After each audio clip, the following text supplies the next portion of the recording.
friends, today I'm going to cover one of the most important topic, displaying results, journal guidelines on tables and figures, tables and their layout, standard form of tables, relation between tables, table heading and body. Dear students, आज की video में मैं discuss करने वाली हूँ कुछ topics को जिसके कैसे रिजल्ट को डिस्प्ले कैसे किया जाता है, जर्नल गाइडलाइंस कैसे होते हैं टेबल और एंड फिगर्स में, टेबल्स और इनके लेआउट क्या है, स्टैंडर्ड फॉर्म ऑफ टेबल्स क्या है, और टेबल्स, टेबल हेडिंग और बॉडी के अंदर क्या रिलेशनशिप है।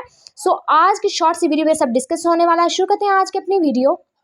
सबसे पहला टॉपिक कि जर्नल गाइडलाइंस टैबलेट्स और फिगर्स के ऊपर जर्नल गाइडलाइंस को अगर हम डिस्कस करें तो सबसे पहले क्लैरिटी कि आपके पास जो टेबल्स है, आपका जो फिगर्स है, ये क्या होने चाहिए, इजी होने चाहिए, यानी अंडरस्टैंडेबल हो, जिसको इजीली आप अंडरस्टैंड कर सकें, अननेसेसरी डिटेल को अवॉइड करें और सिंपल रखें, जिसमें मेन मैसेज के ऊपर कन्वे करने के ऊपर फोकस हो। सेल्फ कॉन्टिमेंट होना चाहिए कि हर टेबल और फिगर जो है वो सेल्फ एक्सप्लेनेटरी हो, यानी वो खुद में एक्सप्लेन कर रहा हो सब कुछ, और इसके दरमियान इसमें तमाम जो नेसेसरी इंफॉर्मेशन है वो इंक्लूड होने चाहिए। रीडर जो है वो उसको अंडरस्टैंड कर सके बगैर किसी मेन टेक्स्ट के रेफरेंस के, रीडर जो है वो उसको ईजिली जो अंडरस्टैंड कर सके। कंसिस्टेंसी होनी चाहिए, कंसिस्टेंट स्टाइल का यूज़ किया हुआ हो, टेबल्स और फिगर्स के अंदर लेबल एक्सिस हो, यानी फॉन्ट साइज कलर जो है वो रीडेबल होना चाहिए, अंडरस्टैंडेबल हो, जिसमें समझ आ सके। कॉलम्स और रॉ जो है वो यूनिफॉर्मली होने चाहिए। प्रॉपर लेबलिंग हुई भी हो, यानी क्लियर टाइटल्स हो, लेजेंड्स हो, एक्सिस, लेबल्स फिगर्स के अंदर वो सब क्लियर होना चाहिए। टेबल्स के लिए इंश्योर हो कि कॉलम और रो हेडिंग वगैरह प्रॉपरली लेबल्ड है।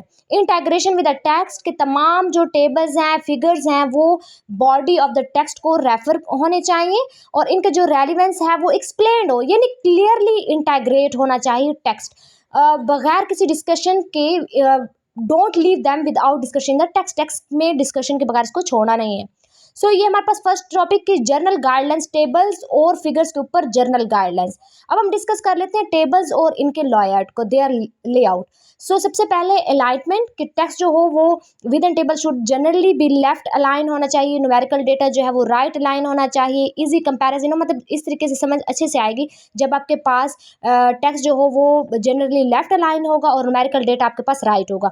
स्पेसिंग होनी चाहिए, जो टेबल्स है वो प्रॉपर स्पेसिंग उसमें हो, रॉ कॉलम वगैरह स्पेस होना चाहिए, क्राउडेड अपीयरेंस ना हो, मतलब entry should be easy to read, मतलब इजीली ऐसा होना चाहिए कि जो कि अंडरस्टैंडेबल हो, रीडेबल हो, इस तरीके से। नंबरिंग, टेबल्स जो है वो नंबर्ड कॉन्सिक्वेंटली वो नंबर्ड होना चाहिए टेबल्स, या table number 1, table number 2, table number 3, इस तरीके से नंबरिंग दी हुई हो ताकि पता चले कि ये टेबल नंबर 1 है, ये 2 है, ये 3 है, इजी जो है वो रीडर उसको पढ़ सके। हेडिंग हो, अपोप्रिएट कॉलम का यूज़ किया हुआ हो, राव हेडिंग होनी चाहिए, हेडिंग जो हो वो बोल्ड होना चाहिए, जिसमें जो डेटा है उसको ईजिली रिकोगनाइज किया जा सके। यूनिट्स होने चाहिए, always include units of measurement in tables heading और in the relevant column row, यानी जो मेजरमेंट है वो टेबल के अंदर, उसमें हेडिंग उसके अंदर यूनिट्स जो है वो इंक्लूड होने चाहिए। सो ये टेबल्स और इनकी लेआउट के अलाइनमेंट कैसे होनी चाहिए, स्पेसिंग कितनी होनी चाहिए, नंबरिंग कैसे होनी चाहिए, हेडिंग और यूनिट्स। इसके बाद standard form of tables.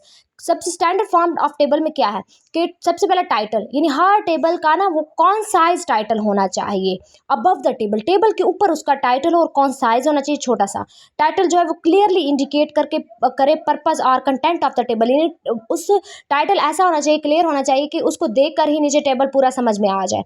Raw और कॉलम होना चाहिए, यानी रॉ और कॉलम का यूज़ किया गया हो डेटा को लॉजिकली ऑर्गेनाइज करने के लिए, सिमिलर डेटा जो है वो ग्रुप में इकट्ठा हो, ओवरली कम्प्लेक्स टेबल स्ट्रक्चर से अवॉइड हो, फुटनेस होनी चाहिए, यानी आप फुट नोट्स का यूज़ करें, कोई भी एब्रीविएशन है उसमें फुटनेस का यूज़ करें, फुट नोट्स का, और स्पेशल सैम्पल का यूज़ करें टेबल के अंदर। बॉर्डर होना चाहिए, सिंपल बॉर्डर हो जो कि हेडिंग को डेटा से जो है वो सेपरेट करे। टू मैनी ग्रिड लाइन्स का यूज़ हो, मतलब उसमें आपने ग्रिड लाइन ज़्यादा यूज़ नहीं करनी, सॉरी, यानी अगर आप ग्रिड लाइन बहुत ज़्यादा यूज़ करते हैं तो वो आपका कल्टर्ड लिखा हुआ मतलब आपको नज़र आएगा, उसकी समझ नहीं आती, रीडर को बहुत ज़्यादा मुश्किल होती है पढ़ने में। सो ये चीज़ें स्टैंडर्ड फॉर्म ऑफ टेबल्स में क्या है कि आपका टाइटल, रॉ और कॉलम, फुट नोट्स और बॉर्डर होना चाहिए।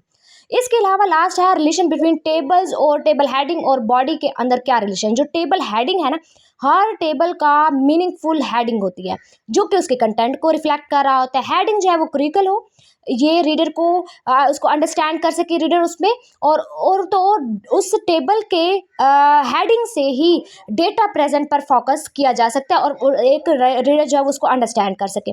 बॉडी टेक्स्ट, हर टेबल जो है उसका डायरेक्टली वो कनेक्ट होता है बॉडी ऑफ द डॉक्यूमेंट से, और जो बॉडी हो वो शुड एक्सप्लेन, वो हाईलाइट्स को एक्सप्लेन करे और point out significance of the data show, जो डेटा शो किया गया है उसकी सिग्निफिकेंस को वो पॉइंट आउट करें। अब रेफरेंस क्या होता है इन टेबल हेडिंग, हर टेबल जो है वो हेडिंग मीनिंगफुल हेडिंग उसको रखना चाहिए। बॉडी टेक्स्ट क्या होगी, जो डायरेक्टली कनेक्ट होता है बॉडी ऑफ द डॉक्यूमेंट से। रेफरेंस क्या होती है, बॉडी टेक्स्ट में इंश्योर किया जाता है कि आप किसी टेबल को बाय नंबर से रेफर कर रहे हैं, आप कंटेक्स्ट और इंटरप्रिटेशंस एक टेबल के लिए प्रोवाइड कर रहे हैं। इससे रीडर क्या होगा, रीडर को should know why the table is included, how it support your discussion or arguments. इससे क्या होगा, रेफरेंस से ये फायदा होता है कि जो रीडर है उसको पता चल जाता है कि टेबल जो है उसमें क्या क्या इंक्लूड है और वो आपके टॉपिक से रेलिवेंट कैसे, वो आपके डिस्कशन और आर्गुमेंट से रेलिवेंट कैसे है। सो ये इसके दरमियान रिलेशनशिप।